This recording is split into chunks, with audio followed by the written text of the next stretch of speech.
많은 유대인들은 스스로가 이렇게 생각을 합니다. 하나님께서 자기 백성을, 유대인을 특별히 선택했다라고 생각을 합니다. 이러한 선민 사상이 그들로 하여금 먼저 선택을 받지 못한 이방인들에 대하여 개와 돼지처럼 생각을 하곤 했습니다. 이런 생각이 구약에만, 예수님 시대에만 이스라엘 백성들이 그렇게 생각을 했던 것이 아닙니다. 지금도 마찬가지입니다. 팔레스타인의 하마스가 이스라엘 민간인을 먼저 공격했습니다. 분명히 잘못한 것입니다. 그런데 이스라엘의 팔레스타인을 향한 집단적인 학살은 용서할 수가 없습니다. 2023년 10월 달부터 2025년 7월까지 6만여 명의 팔레스타인 사람들이 죽었습니다.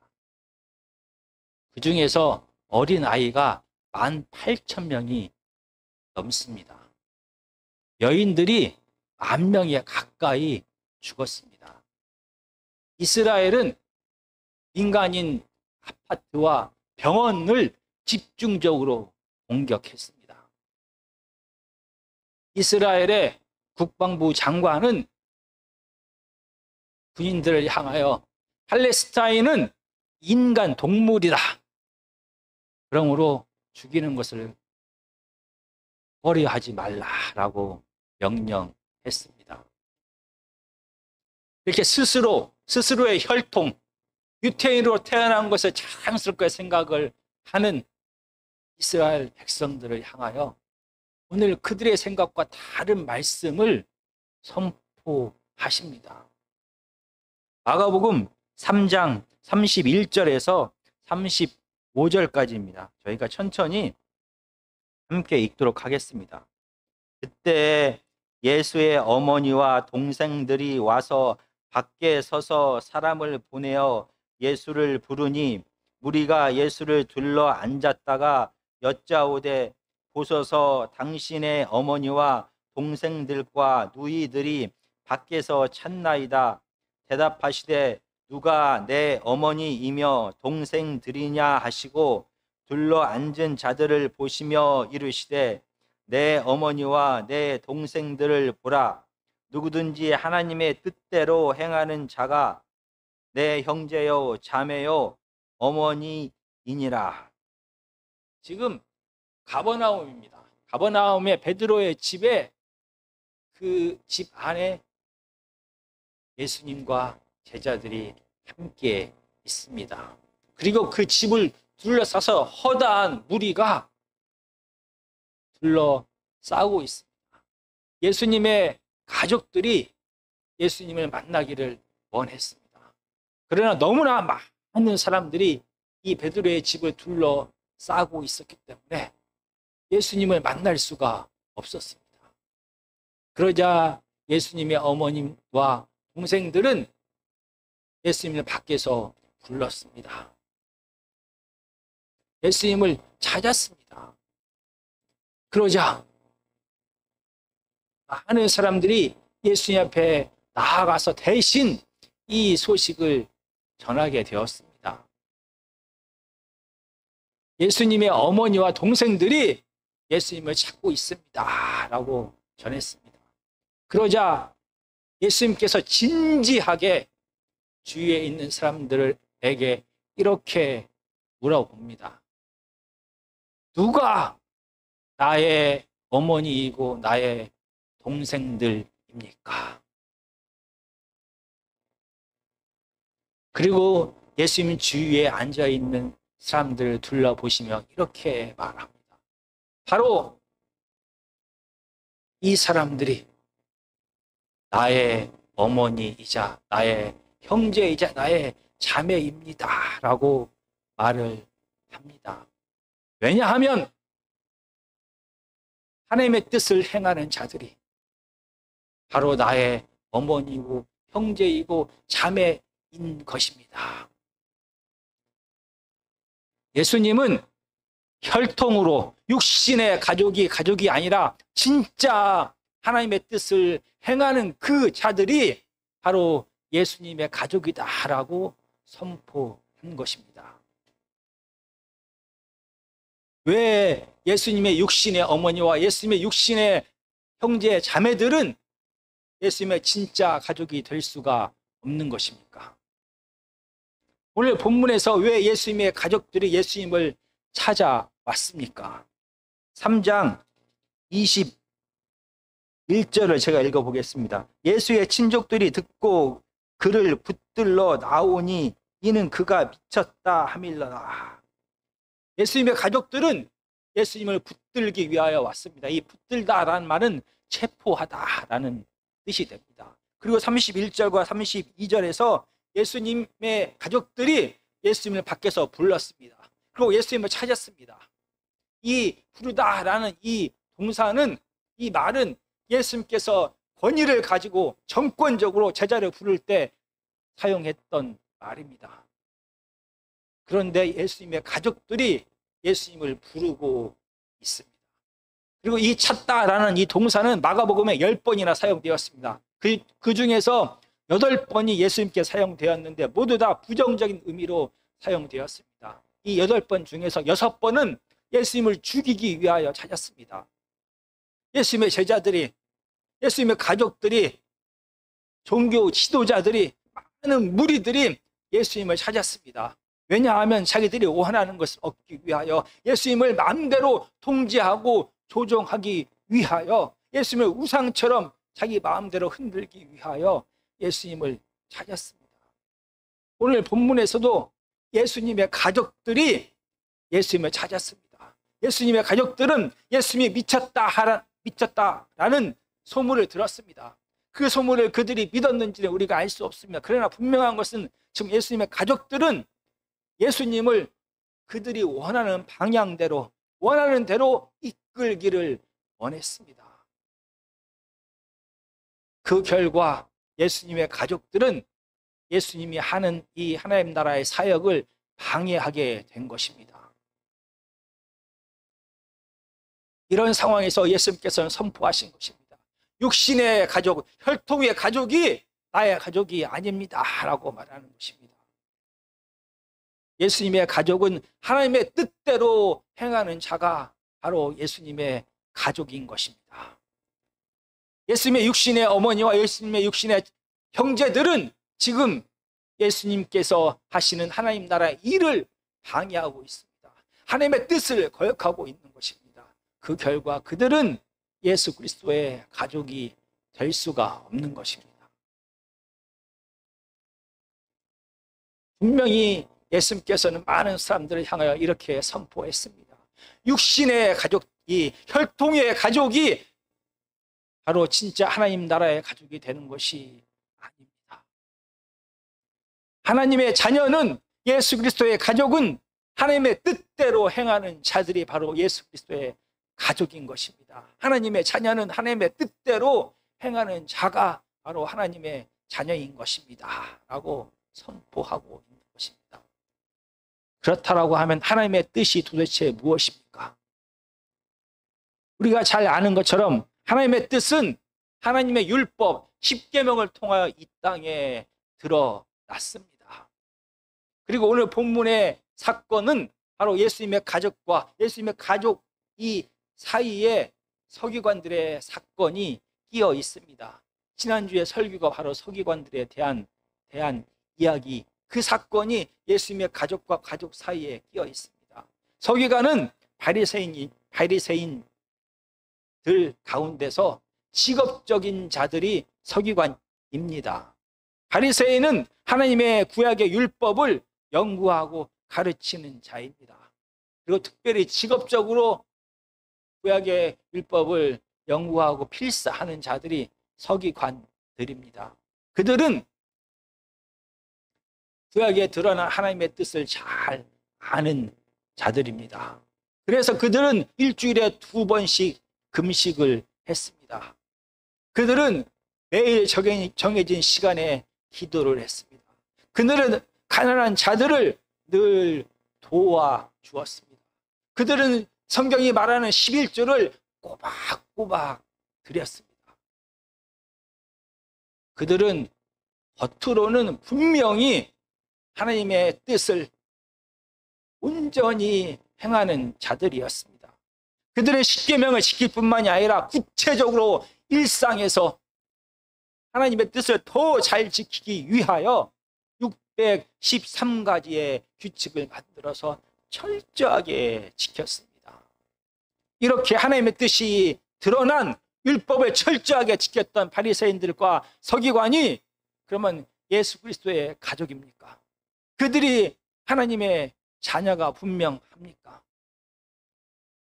우리가 지난번에 보았던 것처럼 서기관들은 180km나 떨어진 예루살렘에서 예수님 앞에 나와왔습니다. 그들의 위치가 흔들리자 예수님의 권위에 도전하기 시작했습니다. 그러나 그들은 눈으로 직접 예수님께서 귀신을 내어 쫓는 것을 보게 되었습니다. 예수님의 이 능력을 그들은 부인할 수가 없습니다. 그러자 그들은 이 예수님의 이 능력이 하나님으로부터 온 것이 아니라 마귀로부터 왔다라고 예수님을 모함하기 시작했습니다. 이 귀신을 내어 쫓는다라는 것은 이 세상 권세 잡고 있는 마귀들 가운데서 드디어 하나님께서 다시 하나님의 임재와 통치를 시작하셨다라는 뜻이 되는 것입니다. 그러나 그들은 하나님께서 하신 일이 아니라 마귀의 힘을 빌려서 예수님께서 귀신을 내어 쫓았다라고 말을 하면서 하나님 나라의 임재와 통치를, 하나님의 나라를 거부했습니다. 그들은 사람들 눈에 보기에는 율법을 철저하게 지키는 자들이었습니다. 그들은 하나님의 뜻에 온전히 순종하는 자들이었습니다. 그러나 그들은 그들의 이익을 위하여, 그들의 목적을 위하여 하나님 나라를 거부하고 있습니다. 겉으로는 그들은 유태인의 혈통을 받은 하나님의 자녀가 분명합니다. 겉으로는 그는 하나님의 율법을 가장 가까이에서 아는 자이고 하나님의 율법에 능통한 자들입니다. 그러나 그들은 하나님의 뜻을 거역하고 예수님께서 하나님 나라를 시작하신 것조차도 거부했습니다. 예수님의 사역을 가장 크게 방해한 자들이 바로 이 바리새인들과 서기관이었습니다. 그래서 그들은, 이 바리새인들과 서기관은 비록 그들이 하나님의 율법에 능통한 학자라 할지라도, 그들이 하나님의 율법을 매일매일의 삶 속에서 철저하게 지키는 것 같을지라도 그들은 하나님의 자녀가 아닌 것입니다. 그럼 우리가 다시 한번 하나님의 뜻이 무엇인지를 고민해 봐야 하는 것입니다. 하나님의 뜻은 율법을 통하여, 십계명을 통하여 하나님께서 드러내셨습니다. 구약의 모든 삶의 가운데서 어떻게 살아야 할지를 하나님께서 구체적으로 말씀하셨습니다. 이 구약의 모든 하나님의 명령을 요약해 놓은 것이 십계명입니다. 이 십계명의 중심이 무엇입니까? 바로 하나님을 마음을 다하고 뜻을 다하고 성품을 다하고 힘을 다하여 사랑하라라는 것이 하나님의 뜻이었습니다.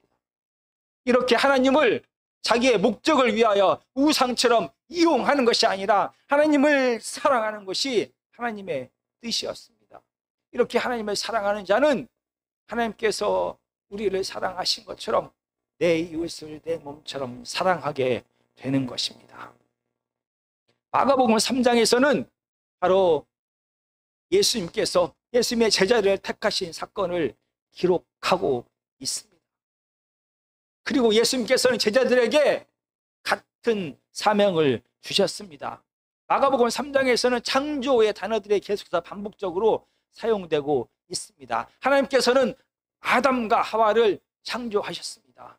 하나님께서는 이스라엘을 택하셔서 그들을 창조하셨습니다. 그리고 그들에게 하나님께서 하시는 이 창조 사역을 대신 하도록 맡기셨습니다. 마찬가지로 오늘 마가복음 3장에서 보면은 예수님께서 열두 제자를 세우셨습니다. 이 세우다라는 이 말이 창조하다라는 말인 것입니다. 예수님께서는 하나님께서 아담과 하와를 창조하시고 이스라엘 백성들을 창조하신 것처럼 열두 제자를 창조하셔서 그들에게 하나님께서 아담과 하와에게 맡기셨던 그 사역, 창조의 사역을, 이스라엘에게 맡기셨던 그 창조의 사역을 맡기셨습니다. 그런데 하나님께서 아담과 하와에게 정말 원했던 것이 무엇입니까? 하나님께서 이스라엘 백성들을 택하셔서 그들에게 십계명을 주시면서 그들에게 진짜로 원했던 것이 무엇입니까? 하나님께서 열두 제자를 택하시고 그들에게 진정으로 원했던 것이 무엇입니까? 그들로 하여금 창조의 사역을 맡기셨는데 그것은 겉으로 드러난 삶에서의 모습으로 나타납니다. 하나님께서 택하신 자들에게 원했던 것은 하나님을 이용하지 말고 하나님을 사랑하라라는 것이었습니다. 하나님을 자기의 이익과 자기의 필요 때문에 우상처럼 이용하지 말고 하나님을 마음을 다하고 뜻을 다하고 성품을 다하여 사랑하라는 것이었습니다. 그래서 예수님께서 제자들을 세우시고 그들을 부르신 이유가 함께 있게 하기 위하여라고 기록하고 있습니다. 하나님께서 택하신 자들에게 가장 원하는 것은 하나님을 이용하지 말고 하나님을 우상처럼 여기지 말고 하나님을 마음을 다하여 뜻을 다하여 성품을 다하여 사랑하라 하는 것입니다. 하나님을 이렇게 사랑하는 자는 하나님처럼 내 이웃을 내 몸처럼 사랑하게 됩니다. 이 사랑이 삶을 통하여 구체적인 모습으로 나타나는 것이 바로 소명이고 사명이고, 이 사랑이 삶을 통하여 드러나게 될 때 하나님의 계명을 지키는 모습으로 드러나게 되는 것입니다. 하나님의 자녀는 무엇인가 소명을 받은 자, 무엇인가 소명을 해야 될 것, 많은 계명을 지키는 그런 자가 하나님의 자녀가 아니라, 하나님의 자녀는 하나님을 사랑하는 자가 하나님의 자녀인 것입니다. 이 사랑이 삶을 통하여 구체적인 상황 속에서 계명을 지키는 모습으로, 사명을 행하는 모습으로 나타나게 되는 것입니다. 오늘 본문에서 나오는 사람들은 예수님을 통제하고 조정하기를 원했습니다. 자기의 이익과 목적을 위하여 예수님을 이용하기를 원했습니다. 자기의 뜻대로 예수님을 이끌어 가기를 원했습니다. 예수님의 육신의 가족들은 예수님을 통제하고 조정하여 자기가 원하는 대로 예수님을 이끌기를 원했습니다. 그들이 비록 혈통으로 육신으로는 예수님의 가족이라고 할지라도 예수님을 이용하는 자, 예수님을 사랑하지 않는 자, 그는 예수님의 가족이 될 수가 없습니다. 예수님의 가족은 예수님을 사랑하는 자인 것입니다. 서기관들은 하나님의 뜻이 드러난 이 율법에 능통한 자들입니다. 그들은 일상에서 매일매일의 삶 속에서 하나님의 율법을 철저하게 지키는 자들이었습니다. 그들이 비록 혈통으로는 하나님의 자녀인 유태인이라 할지라도, 그들이 비록 하나님의 구약의 율법에 능통하다 할지라도 그들이 하나님을 온 마음 다해 사랑하지 아니하고 하나님을 이용하여, 하나님을 조정하여, 하나님을 통제하여 자기 자신이 높아지기를 원했다라고 하면 그들은, 바리새인은 하나님의 자녀가 아닌 것입니다. 하나님의 자녀는 하나님을 우상처럼 통제하고 이용하는 자가 아니라 하나님을 온 마음 다해 사랑하는 자인 것입니다. 이렇게 하나님의 자녀는 하나님을 사랑하는 자입니다.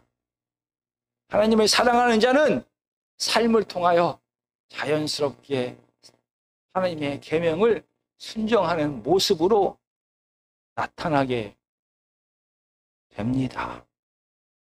그러나 사람들은 겉으로 드러나는 모습으로 사람을 판단하게 됩니다. 그가 얼마나 하나님의 율법을 잘 알고 있는지, 그가 얼마나 하나님의 계명들을 잘 지키는지를 보고 그 사람을 판단하게 됩니다. 그것이 마치 하나님께서 그 하나님의 자녀에게 진짜 원하는 하나님의 뜻이다라고 생각을 합니다. 아닙니다. 하나님의 뜻은 하나님을 온전히 사랑하는 것이 하나님의 뜻입니다. 비록 분명히 하나님에 대한 사랑이, 한 영혼에 대한 사랑이 삶을 통하여 구체적인 모습으로 드러나는 것은 분명합니다. 그러나 바리새인들과 서기관처럼 겉으로 보기에는 하나님의 율법을 철저하게 지켜가더라도 그가 그들이 율법을 지키는 이유가 자기 자신을 위해서라면은 그는 하나님을 사랑하는 자라고 할 수가 없는 것입니다. 그는 하나님의 자녀다라고 말할 수가 없는 것입니다. 겉으로 드러나는 모습으로, 겉으로 행하는 그의 순종을 통하여 그를 온전히 그의 마음의 상태를, 그의 믿음의 상태를, 그의 사랑의 상태를 우리는 확신할 수가 없습니다. 오늘 본문은 분명히 우리에게 말합니다. 하나님의 자녀는 율법을 잘 지키는 자가 하나님의 자녀다라고 말하는 것이 아닙니다. 하나님의 자녀는 하나님을 온전히 사랑하는 자다라고 말합니다. 하나님을 온전히 사랑하는 자는 이웃을 내 이익과 필요를 위하여 도구처럼 이용하지 아니하고 이웃도 내 몸처럼 사랑하게 되는 것입니다.